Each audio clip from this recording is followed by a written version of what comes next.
가까운 미래의 단말인데 사실은 이제 그 다양한 생각들이 있을 수 있으니까 제가 말씀드릴 거는 아마 저희들이 하고 있는 일 그리고 저희들이 이제 앞으로 준비할 거 이런 걸 중심으로 해서 말씀을 드리겠습니다. 그렇다고 할 때 우리 미래 환경에 지금 같은 PC 쓰겠냐? 곧 없어질 것 같다는 생각을 다들 합니다. 예. 그리고 그러면 뭐가 그걸 대체하겠느냐 하면서 얘기를 많이들 합니다. 그래서 어떤 사람들은 이제 모바일 디바이스라고 얘기를 하고요. 그 모바일 디바이스는 이미 죄송합니다. 이미 이제 다양하게 나옵니다. 아이패드 나오면서 뭐 투명 디스플레이 단말 나오고 막 하면서 이제 들고 다니는 단말들 얘기를 하거든요. 근데 또 어떤 사람들은 들고 다닌다기보다 서피스 컴퓨터 하는 사람들은 이 뭐 책상, 벽, 유리 전부 다 대화면에 어떤 디스플레이를 갖는 이제 그런 단말들로 막 우리 주변을 할 거다 이러면서 이제 제시하고 있고요.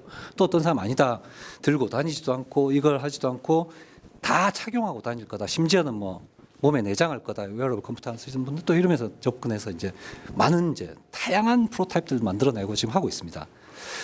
저희 같은 경우는 출발이 이거였습니다. 미래 우리 생활에서 로봇의 특성을 갖는 컴퓨터가 나온다면 어떨까 하는 게 이제 처음 이제 이 일을 이제 연구를 할 때 시작이었는데 로봇은 이제 스펙트럼이 워낙 넓어서 로봇이라는 게 뭐 사람을 모사하려는 게 궁극적 목적이니까 뭐 그런 건데 여기서 로봇의 특성은 지능을 가지고 있고 그 다음에 어떤 인터랙션을 할 때 지금처럼 기계하고 사람 인터랙션, 휴먼 컴퓨터 인터랙션이 아니라 사람하고 사람 같은 인터랙션을 하게 하고 그 다음에 좀 더 오토노미, 그 자율성을 갖게 하고 뭐 이런 식의 어떤 그런 맥락에서의 어떤 특성을 이제 컴퓨터라는 거 단말에 도입하면 어떨까 이걸로 출발했습니다.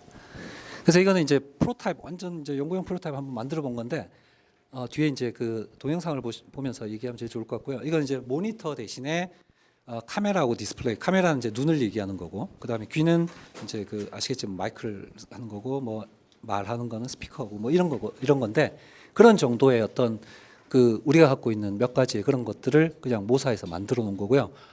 프로젝터는 이게 이제 로봇이라는 프로젝트 필요 없을 수도 있지만 실제로 이제 컴퓨팅 단말이기 때문에 정보를 표현해 줘야 되고 그 정보를 가지고 이제 인터랙션 해야 되기 때문에 이제 프로젝터가 들어간 거고요. 뭐 그 정도로 해가지고 아주 간단합니다. 그래서 이놈은 이제 팬 틸팅 정도 간단한 모터를 또 가지고 있고 이렇게 있습니다. 이게 이제 우리가 저희들이 만들어 본 거고요. 이거는 디자이너들의 힘을 입어서 이런 디자인들이 나와서 이제 이걸로 아마 곧 이제 그 결정돼서 프로타입 한번 만들어질 거고요. 아까 말씀드린 것처럼 그런 것들을 어떻게 한번 넣어보자 이러고 이제 출발했습니다.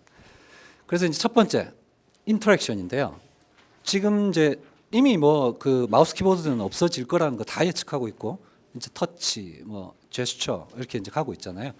그러면서 이제 그 로봇하고 실제로는 이제 휴먼 로봇 인터랙션이라는 분야가 이제 큰 분야가 있습니다. 그쪽이 이제 정말로 그 심리학부터 시작해서 모든 뭐 관련된 굉장히 많은 사람들이 들어와서 이제 하는 건데 그쪽에 있는 그런 기술들이 이제 컴퓨터 단말로 들어올 때 어떨 것인가 하는 이제 그런 걸 갖고 있는데 문제는 이제 사람과 사람이 소통하듯이 하는 게 목표인데 기술적으로는 한계가 있습니다. 못하는 거고. 그러면 애 수준으로 해야 되나? 뭐 애완견 수준, 뭐 그 애완동물 수준으로 해야 되나? 뭐 이런 그 수준의 문제가 있습니다. 현재 기술과 이제 목표로 하는 그 사이에는 이제 저희들 같은 경우는 개 수준입니다. 개 수준을 목표로 하자 이런 겁니다. 개라는 게 좀 더 구체적으로 얘기해 보면 약간 멀리서도 이렇게 자기를 알아보고 그 다음에 부르면은 이렇게 바라본다든지 아니면 뭐 그 달려간다든지 또는 내가 이제 뭐 제스처로 명령을 하든 음성으로 명령하든 몇 가지는 제한적으로 뭐 일어서 앉아 알아듣듯이 알아듣고 필요할 때는 나를 따라다닐 수도 있고 얘기할 때는 시선을 맞추는 그런 교감 정도 이런 정도를 목표로 하고 이제 갖고 있고요.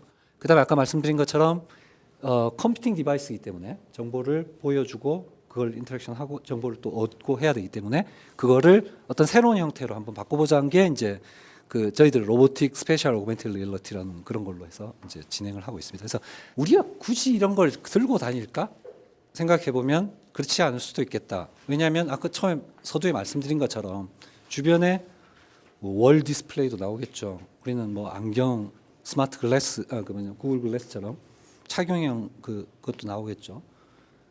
일반 사물들도 이렇게 끌어들여서 어떻게 우리 공간을 만들어낼 수가 있겠죠. 이러다 보니까 굳이 그걸 다니고 뭐 이렇게 하지는 않을 것 같다는 거고요. 그다음에 말씀드린 것처럼 물리 공간의 장치들뿐만 아니라 더 나가 보면 이런 것까지도 우리 공간 어떻게 끌어들일 수 있겠다 이런 거고요. 그다음에 그렇다고 해가지고 그렇게 된다고 해가지고 지금의 스마트폰이 제공해주는 인터랙션보다 더 나빠지면 안 되겠다는 거지. 사람하고 사람 간의 그 소통도 더 좋아져야 되고 사람하고 디지털 공간 간의 소통도 더 편하고 좋아져야 되겠다 이런 거였죠. 그래서 단말 자체는 아마도 그 사라져버린다는 인비저블이라는 게 이제 어떻게 보면 유비퀴터스 컴퓨팅 하시는 분들 인비저블 컴퓨팅이라고 얘기하시는 분들이 있는데 우리가 그 기술은 뭐 우리가 기술을 못 느끼고 사실은 있지만 이제 없어져 버린 것처럼 보이는 그런 개념에서 인비저블을 얘기하는 거고요. IT 쪽만 하더라도 지금 어떤 새로운 이제 우리가 지금 그 IT 쪽에 지금 강하다 이렇게 얘기를 하고 있는데 그걸로 유지를 하려면 그러려면 이제 그 퍼스트 무버가 돼야 된다 이런 얘기 많이 하잖아요. 패스트 팔로우가 되면 안 된다 이렇게 얘기를 하는데 결국 IT 쪽은 그 세계 최고가 다 잡아먹겠는 이런 구조입니다. 그래서 그 사람들이 그 어떤 뭐 시장 구조도 그 사람들 게임의 룰로 만들어 버리고 그거에 의해서 막 다 달라붙어 이러니까 결국 그렇게 해서 우리가 선두 유지하려면 새로운 패러다임 우리가 준비할 수밖에 없다. 그리고 우리가 준비하고 우리가 혁신을 만들어 가지고 시장 룰도 우리가 만들고 막 이렇게 준비할 수밖에 없겠다 하는 게 이제 첫 번째고요. 두 번째는 이게 이제 네트워크 뭐 그다음 단말 작은 부품 소자 소프트웨어 서비스 이런 것들이 전체적으로 이제 다 묶여진 그런 개념으로 해가지고 전체가 다 동반인류할 수 있는 어떤 기술적 발판을 만들어 보자는 거고요. 그다음에 자신 없습니다. 그 자신 없는 게 이게 진짜 정말로 새로운 형태의 어떤 문화적인 어떤 변화는 줄 수 있을 것 같은데 이게 정말 우리한테 편해질 것인가 하는 거에 대한 거는 아마 여기 계신 다른 입문하시는 분들이 어떤 조언을 주시면 그걸 받아들여야 될 것 같고요.